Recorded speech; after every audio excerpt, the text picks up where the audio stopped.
Hello everyone, welcome to this session. This is the last part of this notches and wears. In this class I am going to touch on a couple of important things. Why important is, if you kindly recall, in the last class when I started this notches and wears, I said these notches and wears are very important for a civil engineer. Day in and day out, people working in water resource department, they will encounter these two structures, whether you are talking about a notch in case of a small channel, or if you talk about a wear. Okay, so this is part and parcel of civil engineer's life. In the last class, if you kindly recall, we touched on different types of notches. In the last class we started with stepped notch, then we discussed about time of emptying a tank using a rectangular notch.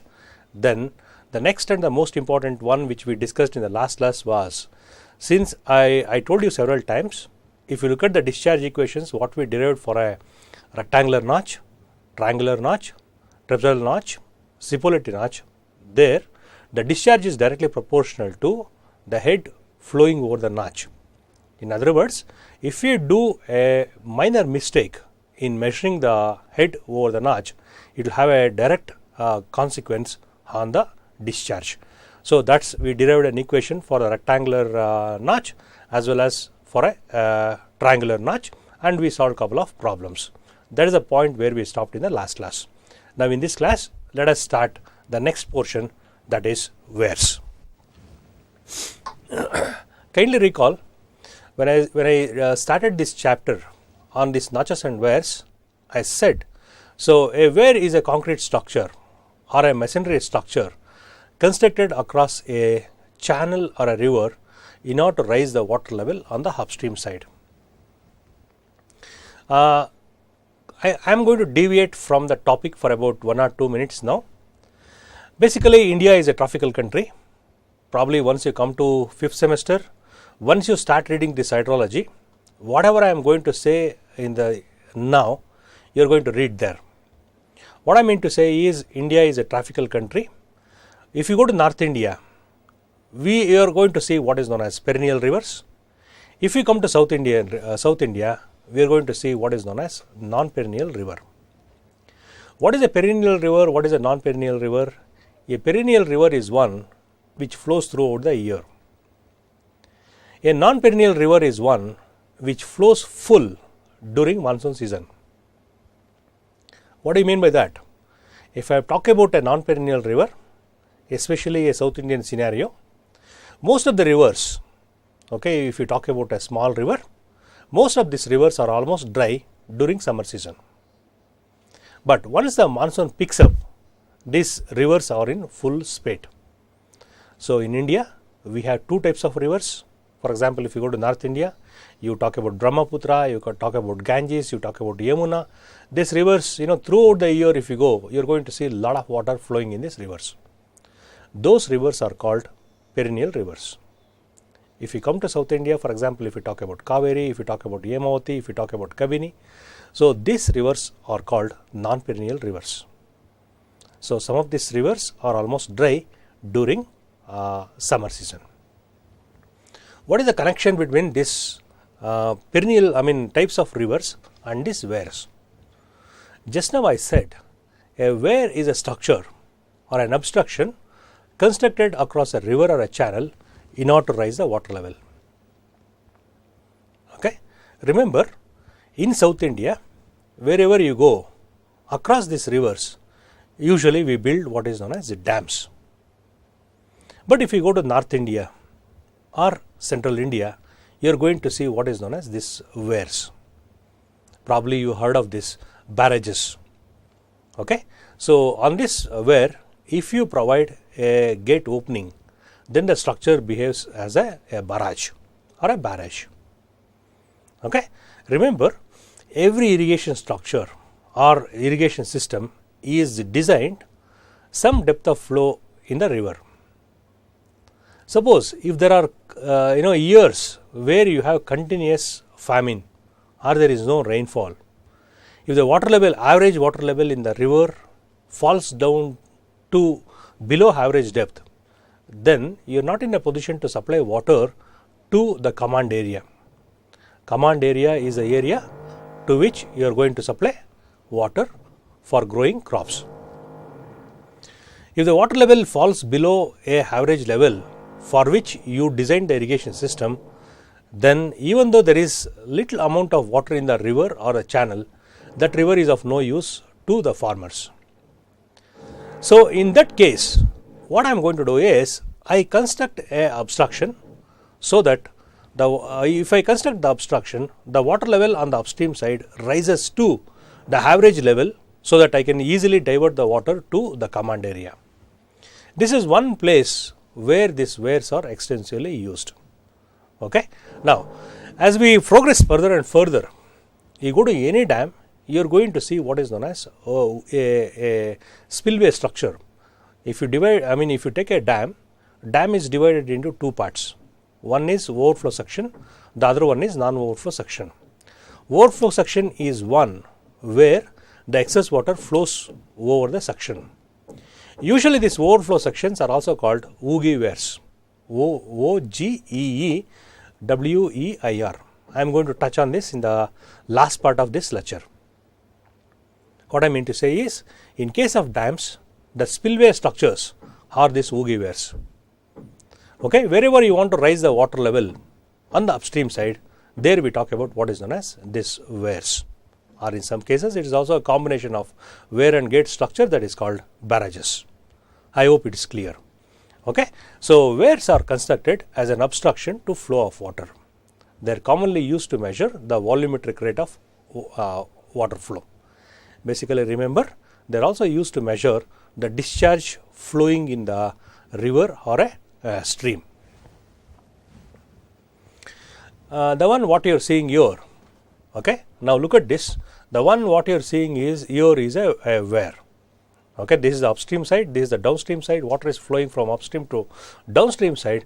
If you look at the water level at this point and the water level on this point, there is a lot of difference between the upstream water level and the downstream water level. Okay. Now, the one what you are seeing here is these weirs are quite common since maybe time immemorial. Okay, so people started using these weirs since long back. To give a flavor how a weir look like, I put this slide. Then coming to the classification of weirs, weirs are classified according to the shape. Kindly recall, in case of notches also, we have rectangular notch, triangular notch, trapezoidal notch, then stepped notch, and finally we talk about what is known as sutro notch, which I mentioned, but I didn't talk about what are the characteristics of sutro notch. I am going to touch on that in this class. Similarly, in case of weirs also, we have a rectangular weir, we have a triangular weir, we have a trapezoidal weir. Now, depending on the shape of the crust, okay, kindly recall, when we discussed about the orifice, we have a orifice with sharp edge crest and a bell mouth crest. Okay. Now, in case of weirs, we have four types. One is a sharp crested weir, the second one is a broad crested weir, then the third one is narrow crested weir, and finally we have what is known as oogie shaped weir, or it is also called oogie weir, which I just now mentioned. You go to any dam, the spillway portion or the overflow section, you are going to see this oogie weir. I repeat, you go to any dam, the spillway portion or the overflow section of a dam is your oogie weir. Now, to give a flavor, how a rectangular weir look, how a V notch weir or a triangular weir look, or how a trapezoidal weir look, I put all these figures. All these figures I picked it from Professor Google. Okay, so this is a rectangular weir. If you go to countryside, okay, you are going to see this type of weir. It is very, very common. Kindly recall, I said this V notch or V wears are, we are going to adopt this to small channels.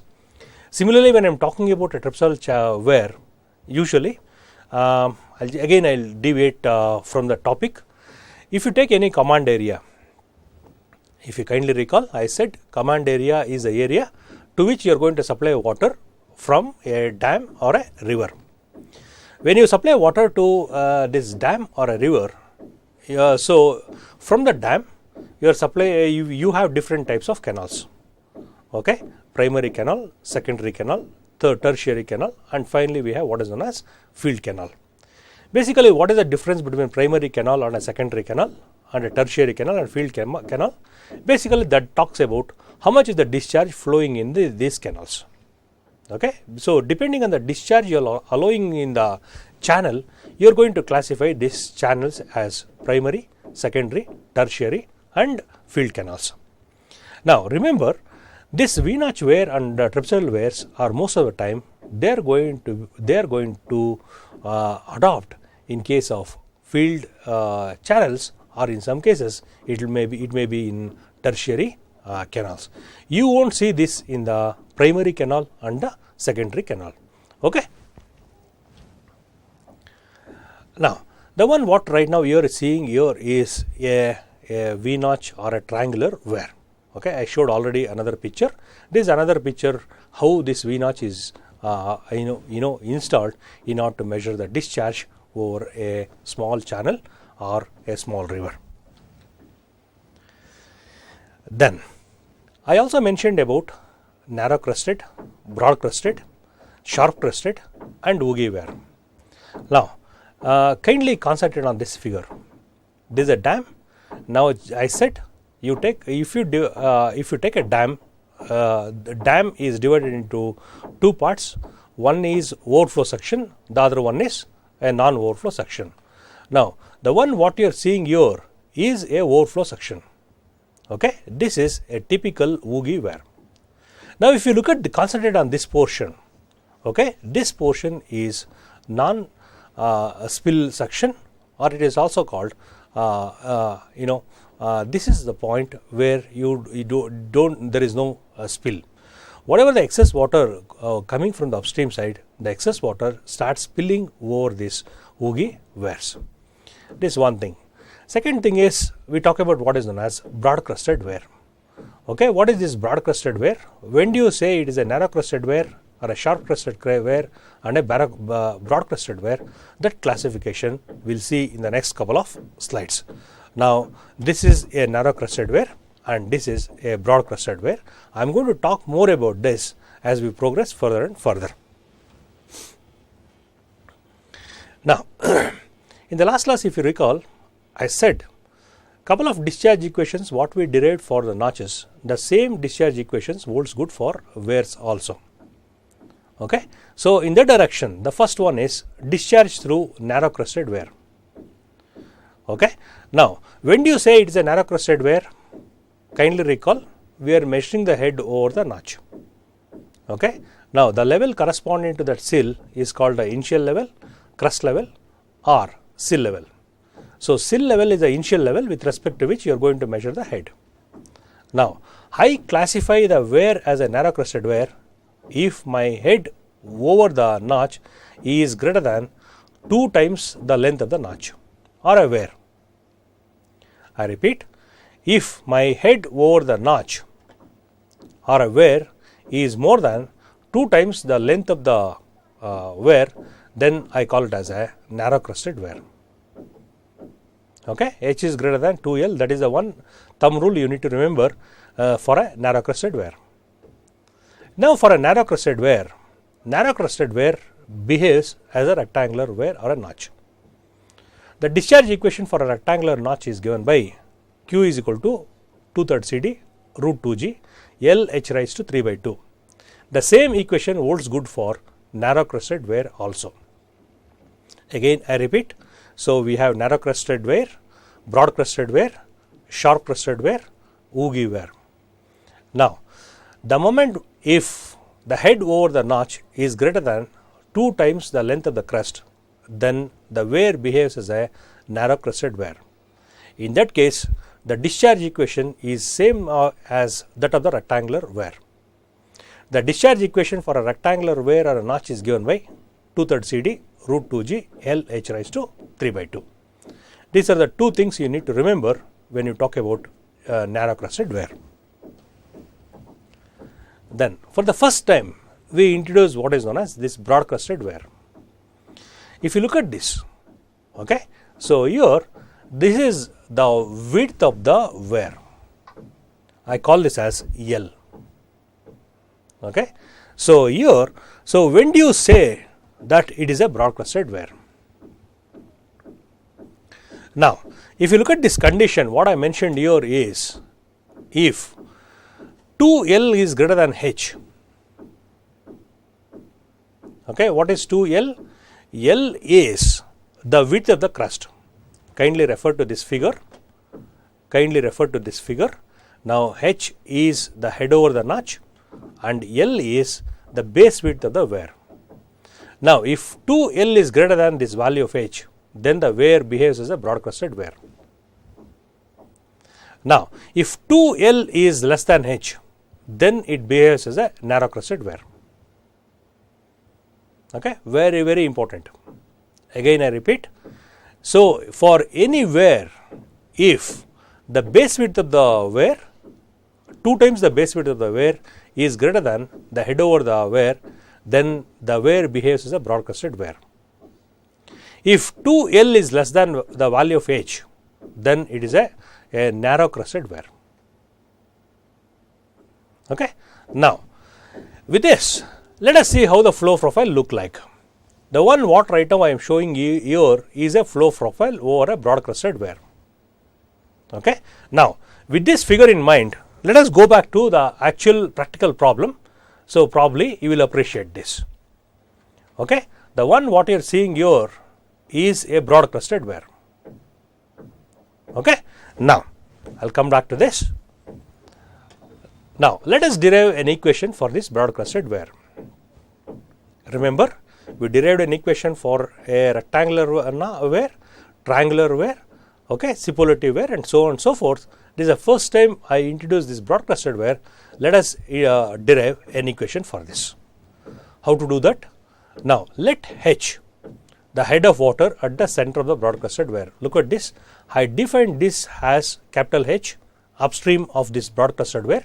At the center of the broad crested wear, I call this head over the broad crested wear as small h. Let V the velocity of water over the wear. Here I consider the velocity of water as V. Applying Bernoulli's equation to the still water surface on the upstream side, that is, I am taking section 1 here and section 2 here. If I apply Bernoulli's equation between section 1 and section 2, and if I simplify this, I am going to get, so remember, so Bernoulli's equation talks about the total energy. Total energy remains same all along the reach. It consists of 3 types of energies: datum energy, pressure energy, kinetic energy. So whatever the energy you are going to measure at section 1, the same amount of energy must be there at section 2 for according to Bernoulli's equation.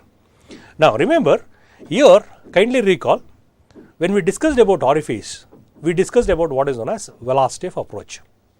What is this velocity of approach? Velocity of approach is the velocity of a fluid particle at which it approaches the orifice or approaches the wear. So I kindly recall, if the tank is very big, I said velocity of approach is 0. So based on that concept, so on the left hand side, that is, I am talking about this point. So at this point, so the total energy is the capital H. Okay. Now come to the right hand side. Now here, so it is V square by 2G plus H. What is this V square by 2G? V is the velocity at this point. Okay. Therefore, kinetic energy at this point is V square by 2G and the datum head is H. So that's why on the right hand side you have this V square by 2G. Now I didn't put this VA square by 2G that is equal to 0 here, because right now I feel you are more mature enough to say which is 0, why I put 0. Okay. So you need to think, again I repeat, So in this case, velocity of approach VA is considered to be 0. So that's why I didn't put that VA square by 2G as 0. I skipped one step there. Okay. So then if you simplify this, you are going to get this V square by 2G is equal to capital H, okay, H minus small h. This is because if you push this small h to the other side, this becomes V square by 2G is equal to capital H minus small h. Now I am looking for the value of V. So V is equal to root 2G into H capital H minus small h. Now by continuity equation, this discharge is equal to area of flow into velocity. Okay. Now actual discharge is equal to this coefficient of velocity, coefficient of discharge into theoretical velocity, theoretical discharge.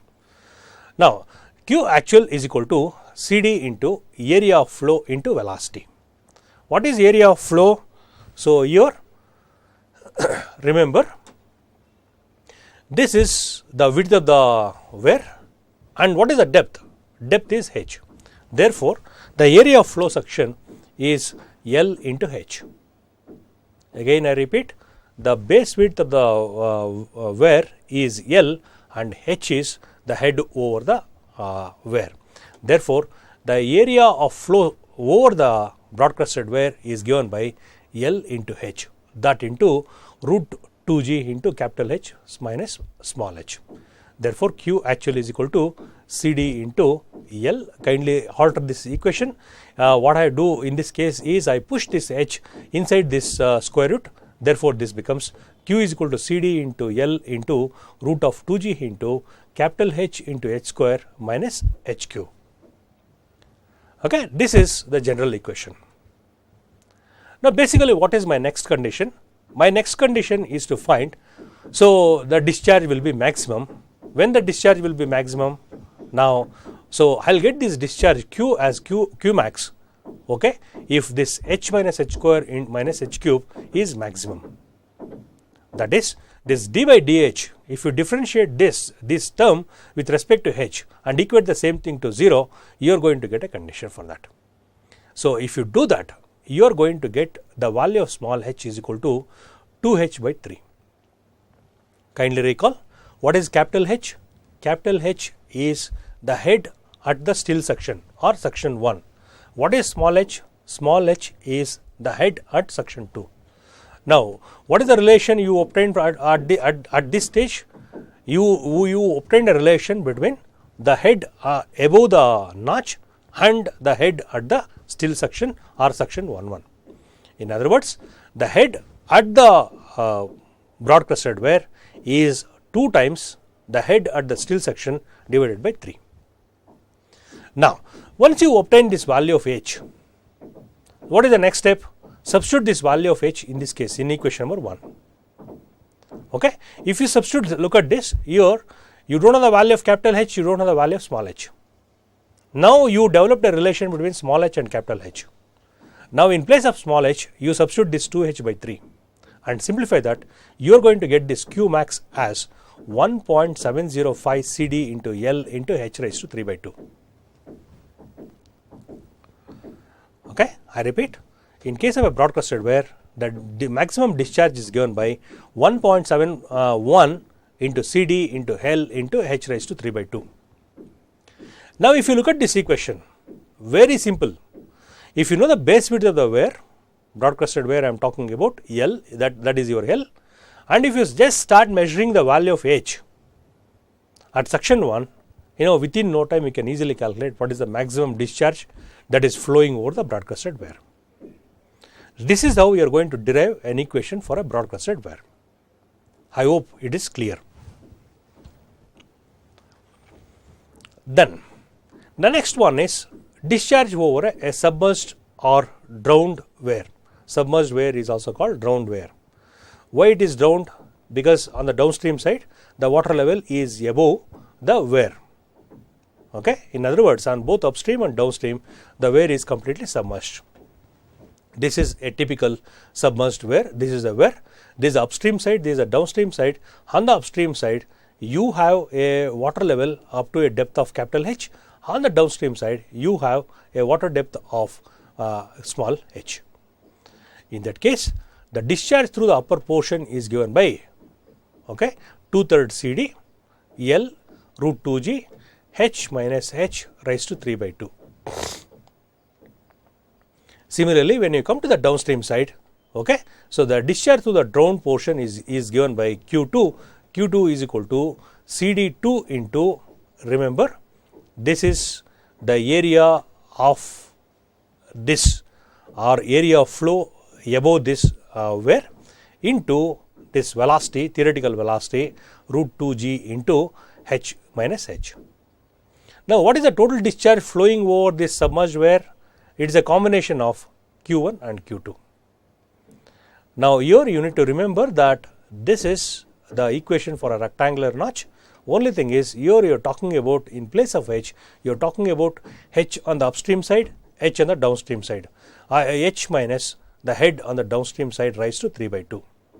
But when you come to the drowned portion, you are talking about the discharge is equal to area of flow into theoretical velocity. What is area of flow? Area of flow is the length of this notch into the head over the notch. That will be your area of flow above the notch into the theoretical velocity. Theoretical velocity is given by root of 2G h, Torricelli's equation. Since we are talking about both upstream head and downstream head, in this case the Torricelli equation is modified as root of 2G into capital H minus small h. Now, come to the total discharge. Total discharge is equal to capital Q is equal to Q1 plus Q2. So, simply substitute this formula. So, then depending on the values given in the problem, if you substitute the values in this formula, you can easily find what is the total discharge that is flowing in case of a submerged or drowned weirs. So, again I repeat, whenever you are talking about a submerged or a drowned weir, the only thing you need to remember is, when I am talking about the discharge over the upper portion, you need to consider the upper head and also the lower head. Upper head minus lower head raised to 3 by 2. That is as far as the upper portion is concerned. But when you talk about the lower portion, you need to consider what is known as the area of flow section, that is length of the weir into the head over the weir into the theoretical velocity. If you club these two discharges, you are going to get the total discharge over the submerged weir. With these basics, let us solve a couple of simple problems. You will get a feel of, so what is a broad crusted weir, what is a drowned or a submerged weir. Water flowing in a rectangular channel of 1 meter wide, 0.75 meter deep. Find the discharge over a rectangular weir of crust length 60 centimeter if the head of water over the crust of weir is 20 centimeter and water from channel flows over a weir. Take CD is equal to 0.62, neglect end contractions, take velocity of approach into consideration. Kindly recall, so till this time I was mentioning about most of the time we neglect velocity of approach. So in this case it is asked to consider the velocity of approach. Let us see how to solve this problem. So first note down what is the data given in the problem. Now, area of the channel, so width into depth. Look at this, area of the rectangular channel 1 meter by 0.75. Therefore, this becomes 0.75 meter square. Now, length of the weir L is equal to 60 centimeter, that is 0.6 meter. Now, head over weir is 20 centimeter, that is 0.2 meter. Coefficient of weir is 0.62. Now, since there are no end contractions, so now this discharge equation is given by 2/3 CD root 2G L H 1 raised to 3 by 2.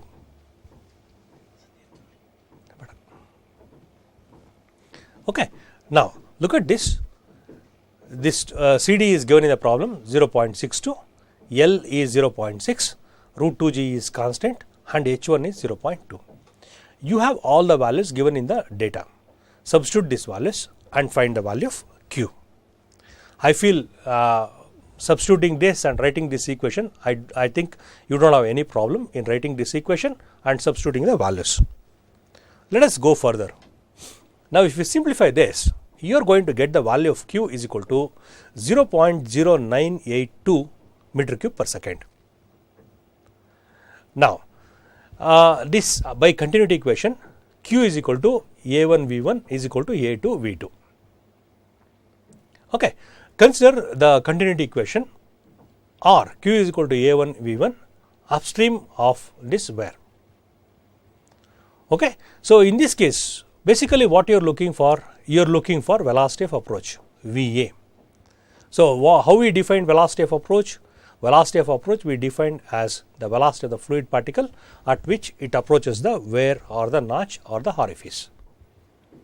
Now, by continuity equation, Q is equal to A into V. So, in this case my V is VA, therefore, VA is equal to Q divided by A. Okay. Remember, just now we calculated the value of Q. Q is 0.0982 meter cube per second. Now, what is A? Remember, you are talking about the upstream of the notch, therefore, you are talking about the area of the flow section or the channel, that is A is equal to 0.75. You must be a little bit careful here. Okay. So, this is the area of the flows channel section, that is 0.75. Therefore, this velocity of approach works out to be 0.1309 meter per second.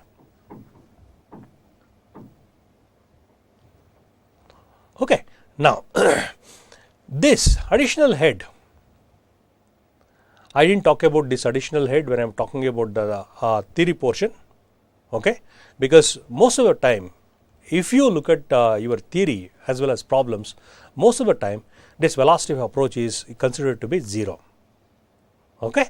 So, I am going to touch something about this HA probably in the next class.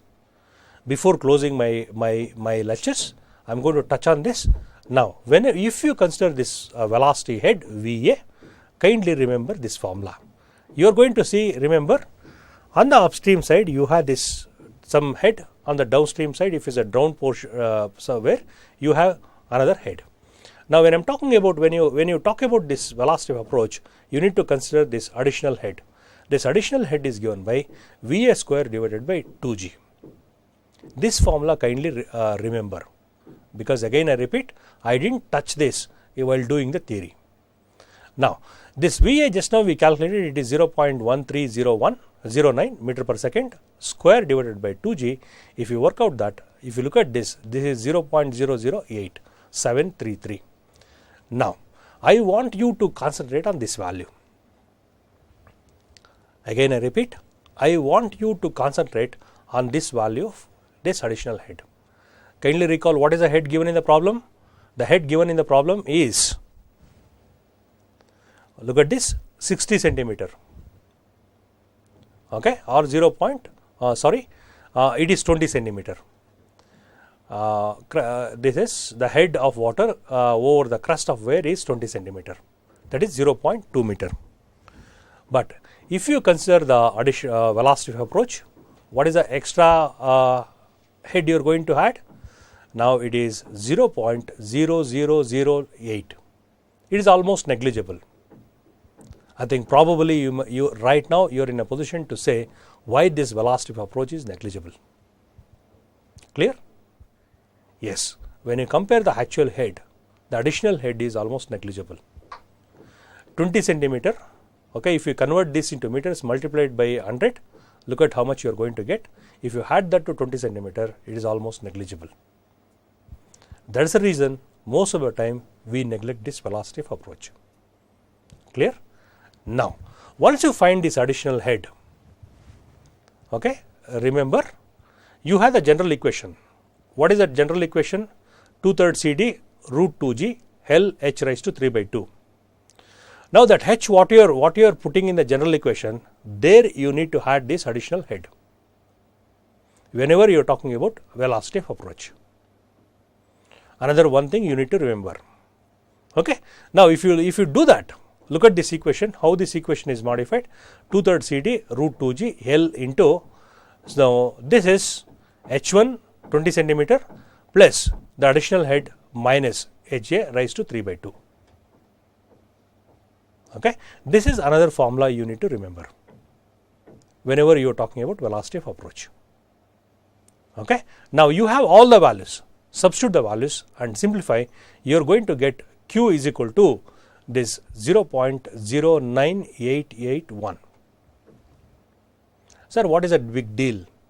Big deal, what I want you to concentrate is, kindly look at this value and look at this value. Look at this value where we didn't consider the velocity of approach. Here we consider the velocity of approach. What is the difference? Difference is 0.0001. It is almost negligible. Again I repeat, since this is negligible, so that is the reason most of the cases we consider this velocity of approach as 0. I hope things are clear. Then we will go to the next problem, a suppressed rectangular wear. What is a suppressed wear? If the length of the notch is equal to the width of the channel, then we call it as a suppressed wear, right? We do not have end contractions whenever I am talking about a suppressed wear. A suppressed rectangular wear is constructed across a channel of 0.77 meter wide with a head of 0.39 meter and a crest of 0.6 meter above the bed of the channel. Estimate the discharge over it, consider the velocity of approach and assume CD is equal to 0.623. Sir, just now you said velocity of approach is negligible and repeatedly you are talking about consider this velocity of approach. Now, basically it is very, very important. So, if you do not consider the velocity of approach, simply put VA is equal to 0. But I want you to know the equation for this velocity of approach. If you consider the velocity of approach, what will be the equation? If you do not consider the velocity of approach, what will be the equation? I want you to know the condition for both the cases. That is the reason I picked the problems in such a way that I have this velocity of approach. Clear?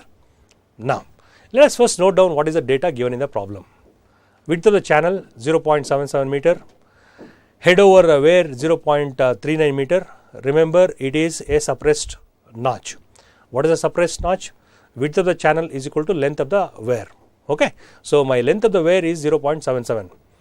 Now, height of crest from the bed of the channel is 0.6. Okay. What is the depth of the channel? Depth of the channel is equal to, so 0.6 plus 0.39. Okay. Now, remember, height of crest from the bed of the channel is 0.6 and above this the head you are measuring is 0.39. From the bed to the capital H, the height is 0.99 meter. Now, CD is 0.623, that is given in the problem. Now, this is what I mentioned here. Suppressed wear means that the width of the channel is equal to width of the wear or length of the wear. There is no end contractions in this case. Therefore, length of the channel wear is equal to 0.77 meter. Now, calculate the area of the channel. So, what is the area of the channel? Width of the channel into depth of the channel. So, what is the depth of the channel? Remember, I am talking about the channel, not the wear. You are talking about upstream of the wear. Remember, from the depth, bottom of the channel to the crest level, it is 0.6 and above the crest, you have a total depth of 0.39. In other words, if I talk about the upstream side of the wear, the total depth of water is 0.99 meters. 0.99 is the depth into the width of the channel, that is 0.77 will gives me area of the channel section. So, that works out to be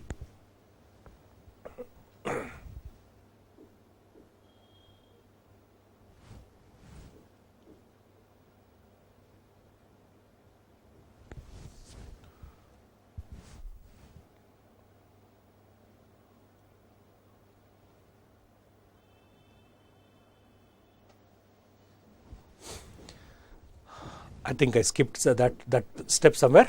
Let us go further. Now, the discharge over a rectangular wear without velocity of approach is given by this equation.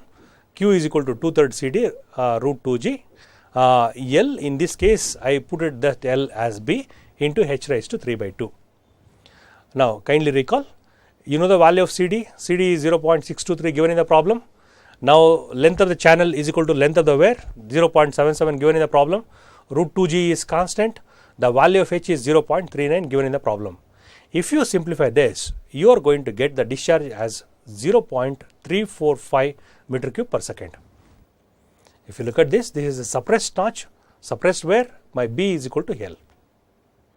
Now, once you calculate this value of Q, remember in this problem you are asked to consider the velocity of approach. How you are going to find the velocity of approach? You know the value of Q, you know the channel section, area of channel section. Now, this VA is equal to Q 0.345 which you calculated just now divided by, so the width of the channel section is 0.77 into the depth of water on the upstream side of the weir is 0.99. Therefore, my velocity of approach works out to be 0.4526 meter per second. I hope things are clear. Kindly recall, the moment once you calculate the value of velocity of approach, what is the next step? The next step is to find the additional head. How you are going to find the additional head? Additional head is equal to HA is equal to VA square divided by 2G. Just now we calculated the value of VA. VA is 0.4526 square divided by 2 into 9.81. Therefore, my HA works out to be 0.0104. Now, again I ask you to concentrate this value of additional head. This is 0.010. Now, what is the total head here? Look at this total head. Total head 0.39 meter. And look at this additional head. This is very small compared to this value. Okay. Why I am emphasizing here is, so while dealing with the theory, I said most of the cases we neglect this velocity of approach. So, to justify my statement, repeatedly I am showing the figures. So, what is the importance of this velocity of approach and what is the additional head when you compare it to the head that is flowing over the notch or the weir. Now, once you calculate the value of this additional head, then consider the discharge equation. So, what is the discharge equation? Consider the general equation 2/3 CD root 2G LH raised to 3 by 2. But when you talk about this H, then the H is modified as H plus additional head raised to 3 by 2 minus additional head raised to 3 by 2. You have all the values, substitute the values, simplify that, you are going to get the value of Q. Now, kindly concentrate on this value. Without velocity of approach, it is 0.345.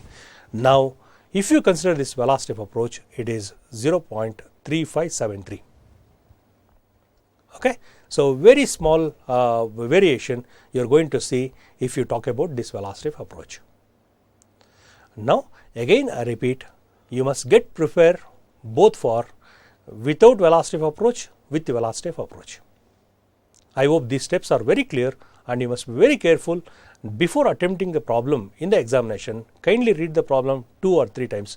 Then according to the data or according to what is asked in the question, according to that you need to select the formula and substitute the formula, substitute the values. Clear? Now, come to the next one. A broad crusted weir of 50 meter length as 50 centimeter height of water above the crust, find the maximum discharge. Take CD is equal to 0.6. Neglect the velocity of approach. If velocity of approach is to be taken into consideration, find the maximum discharge when the channel has a cross sectional area of 50 meter square on the upstream side. This is very simple. Why it is simple? Kindly recall, Qmax is equal to 1.71 CD L H raised to 3 by 2.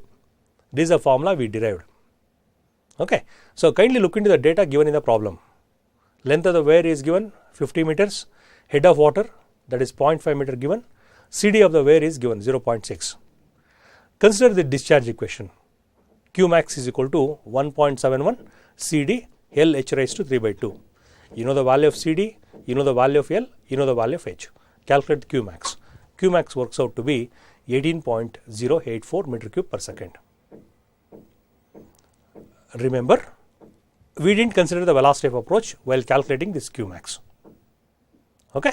Now, if you consider this velocity of approach, let us see what will be the approach or the procedure.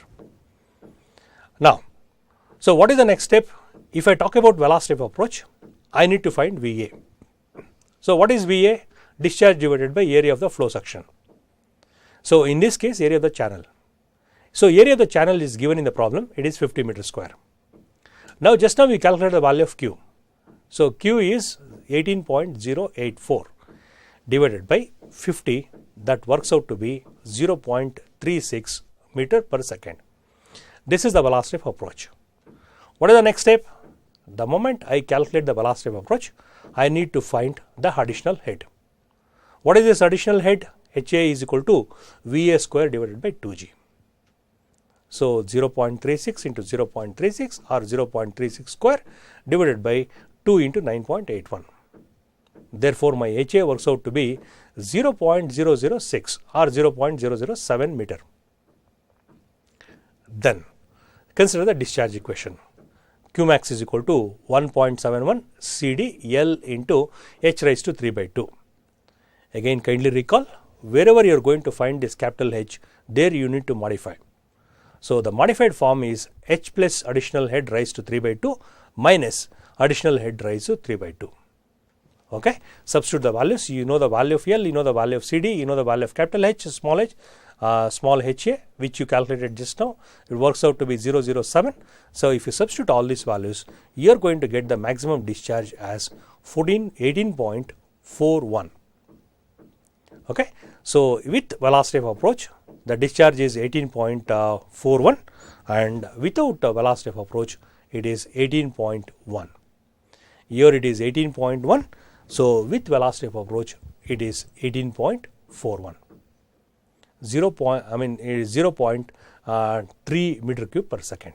That is the difference you are going to find with velocity of approach and without velocity of approach. I hope things are clear.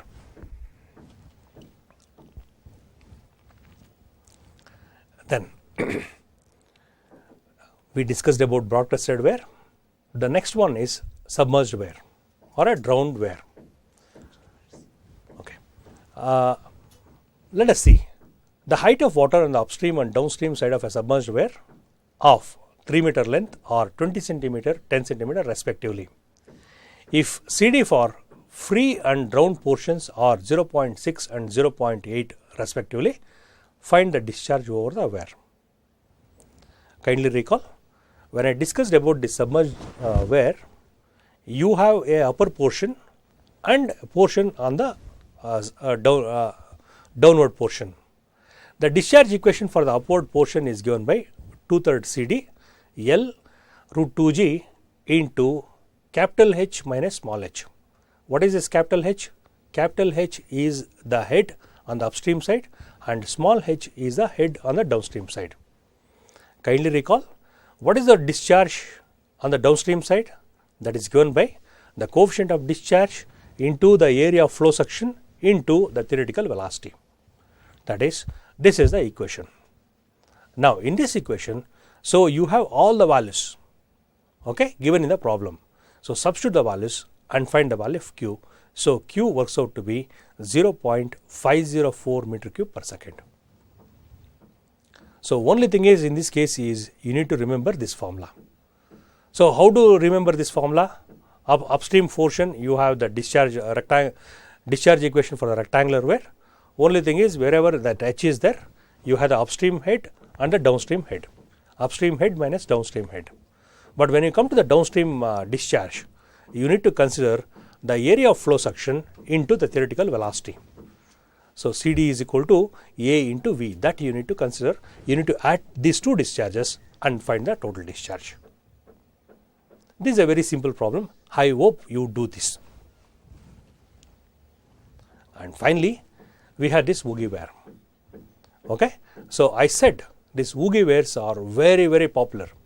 You go to any dam section, the spillway portion of the dam section, you are going to see this woogie wear. Okay. Now the discharge equation for this woogie wear, you are going to study more about these characteristics of this woogie wear and how you are going to design this profile of this woogie wear in your irrigation engineering. For the time being, kindly note down the discharge for equation for this woogie wear is given by, it is same as that of the rectangular wear or a notch without end contractions. 2/3 CD root 2G L H raised to 3 by 2. So, what is this value of L? L is the length of the Oogie wear, and what is H? H is the head over the Oogie wear. Okay. So, if you know the value of L and H, you can easily calculate, and knowing the value of CD, you can easily calculate the discharge flowing over the Oogie wear. Okay. Now, let us solve a simple problem. So, basically a Oogie wear 5 meter long has a head of 40 centimeter of water. If CD is 0.6, find the discharge over the wear. So, very simple problem. Consider the discharge equation, 2/3 CD root 2G L H raised to 3/2. So, you know the value of CD 0.6, L is 5 meter, head over the Oogie is 0.4 meter. Substitute the values and find the value of Q. Q works out to be 2.24 meter cube per second. Okay. With that, we complete all the types of wears. Only thing is, I didn't touch on this proportional wear or Sutro wear. Let me take a minute to explain the difference between other wears and proportional wear. If you talk about a rectangular wear, Q is proportional to H raised to 3/2. If you talk about a triangular wear or a triangular notch, Q is proportional to H raised to 5/2. I repeat, in case of a rectangular notch or a wear, Q is proportional to H raised to 3/2. In case of a triangular notch, Q is proportional to H raised to 5/2. This 3/2 and H/2, what we are talking about is the index. Now, in case of a rectangular notch, it is 3/2, triangular notch, it is 5/2. If I design a notch or a wear where my index is equal to 1, I repeat, if I design a notch where my index is equal to 1, that type of wear is called proportional wear or Sutro wear. This is the difference between proportional wear and a rectangular wear and a triangular wear. Again I repeat, in case of a rectangular wear, Q is proportional to H raised to 3/2. In case of a triangular notch, Q is proportional to H raised to 5/2. If I design a notch where my Q is proportional to H raised to 1, okay, then that type of wear is called Sutro wear or proportional wear. Okay. So, with this I'll stop this session at this stage. So, I'll sign off. We'll continue with the next chapter, that is flow through pipes, in the next class. Thank you very much.